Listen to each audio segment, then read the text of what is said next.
is when you push the shutter release button, your shutter opens up, light comes into the aperture and projects the image of whatever you're taking a picture of upside down and backwards onto the digital sensor. So that light coming in and hitting that digital sensor is actually the exposure. The digital sensor is going to read the intensity of that light, and it's going to record it as digital information.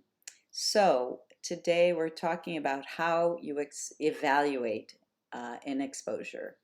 All right, so once you've taken a picture, you're going to see a digital image on the back of your camera. You can see it on the playback screen, okay, the LCD screen, and you can open the file, for example, in Photoshop to take a look at it.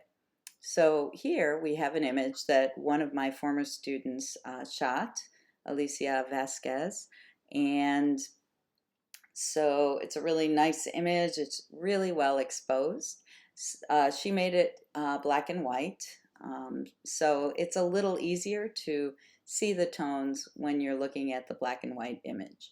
All right, so if we take a look here, we've got a value scale.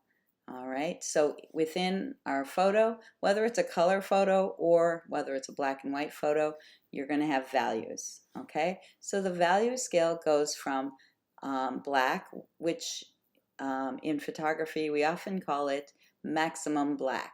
So it's when the exposure hits the darkest black that you can hit, okay, in the exposure. So right here we have our maximum black, and then the next step is a dark gray, and each of these grays as we step down here gets lighter and lighter till we're at middle gray, okay, and then from there it gets lighter and lighter and lighter until we get to the white tone, which we often call maximum white. So the lightest white that you can reach. All right, so within our photo here, we have all of these tones that help to make up the picture. Okay, photography, captures what the real image looks like. Okay, and it makes things look real by recreating those highlights and shadows. Okay, so generally in a well exposed picture, you want to see into the highlights. Okay, so I'm gonna zoom in here. You want to see detail in the highlights, okay? It's a little blurrier because he was jumping and moving quickly. All right, but over here, instead of being all white, we see that there's some areas where the light is hitting, and that is the brightest highlight. But we see the texture, we see the wrinkles in this cloth. Okay, we see different tones. We see light grays, middle grays, and dark grays. And then the seam here probably is maximum black. Okay, so all of those things tell me that this is a decent exposure. Over here in the dark tones and the shadow tones, the same thing. Okay, we do see the wrinkles and the details and the texture of the cloth. All right, so we're looking for detail in the highlights, detail in the shadows. All right, and when we look up here at his face and hand, his face is in shadow, okay, because he's got his arm kind of over his face, yet we can still see the detail and the texture of his skin. We can see the crease under his eye. We can see that his eye is there, okay. His hair, we don't see as much detail. It does fall into black. We kind of lose the detail in there, but you can't have detail in every shadow. There just wasn't enough light there. And then here you can definitely see the highlights in the hair, which allows you to see the texture. In the hand too, we see the wrinkles in the hand. Over here on his arm, where the light was hitting very brightly, this highlight is called, it's blown out. We've lost all the detail of his skin because it is so bright there. But again, that is the brightest highlight probably in the whole picture. Okay, so that's fine if you just have a little bit of loss of detail in certain areas. Okay. All right, so we're looking for detail in the highlights, detail in the shadows. We want a maximum black and a maximum white in the picture. This is for a normal exposure. Now there are different editing styles in which you might go for a different look. We're just talking about general exposure here. All right, so if we take a look, I'm going to show you one more well-exposed picture. All right, this one is in full color. Okay, so we can zoom in. This was one I took during the homecoming parade of some guys who were watching the parade from the sides.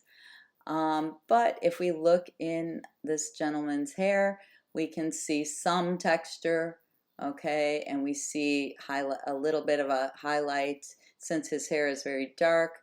The highlight itself is like a dark gray, but we do see some varying tones, which, you know, gives us a little bit of texture here.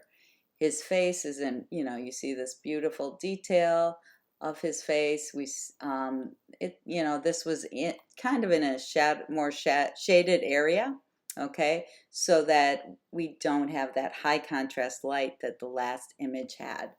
All right, so it's easier to see into the highlights and shadows because the light is not quite as high contrast. All right, but if we take a look down here, even underneath, we see into these shadows, we see the texture of this, whatever board it is, okay? We see the different colors underneath in the shadows as well. All right, there's nothing that's too bright in this image, okay? In fact, there may not even be, well, right here we've got a maximum white probably on the top of his hat right here, and you can see there is a little bit of stitching detail that you can see.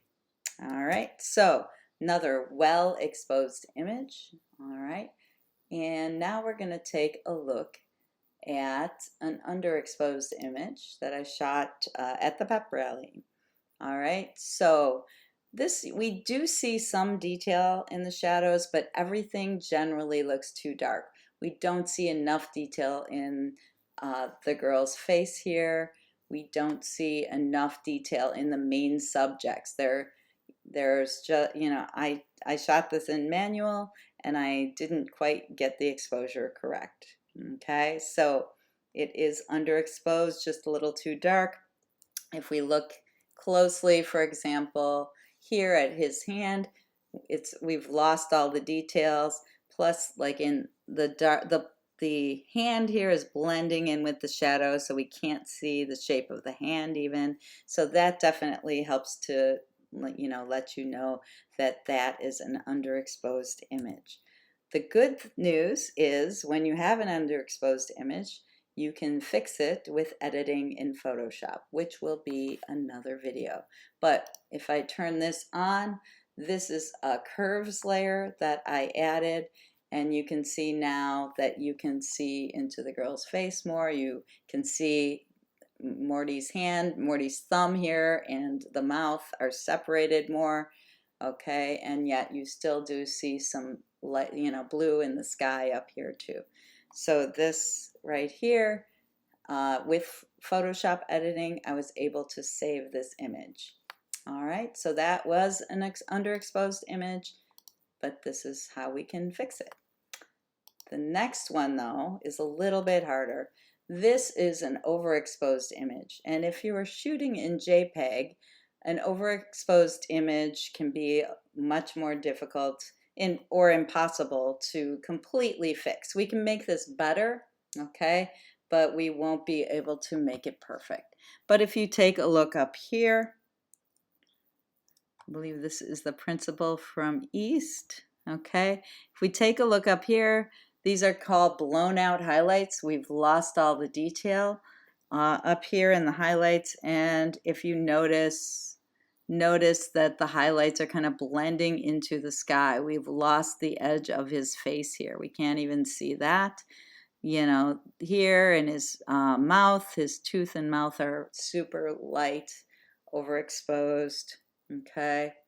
And the worst part of it is down here with the float, okay? We've lost all the detail of these tissue paper flowers here. On this side, we do see some detail. This side, it's all overexposed and blown out, okay? Now, overexposure is a little more difficult to fix, so we could make it better. This would be making it better, but if it's overexposed, we just don't have that information right in here and here. Now, that is where something called Camera Raw, which is a different file format. You may have heard of it before. Camera Raw captures more information. So if you do have an overexposed image, it's much easier to save it if you shoot in Camera Raw.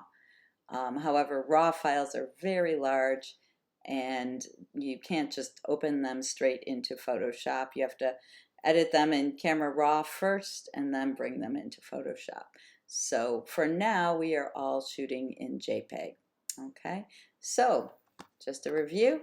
Okay, with any picture, we're looking for a nice range of tones from maximum white to maximum black, all the nice, range of grays in between. Okay, we want to see into the highlights, we want to see into the shadows. By that, I mean we want to see the detail and the texture of whatever is in the highlights and shadows. All right, so, and then underexposure looks like this. There wasn't enough light coming into the camera, so everything is a little bit too dark. You're especially losing detail in the shadows. And overexposure looks like this, where all the tones seem a little bit faded, and the highlights, we are losing detail in the highlights. So hopefully that will help you evaluate your own photos. Coming up, I will show you how to fix them with the curves layer in Photoshop. Bye.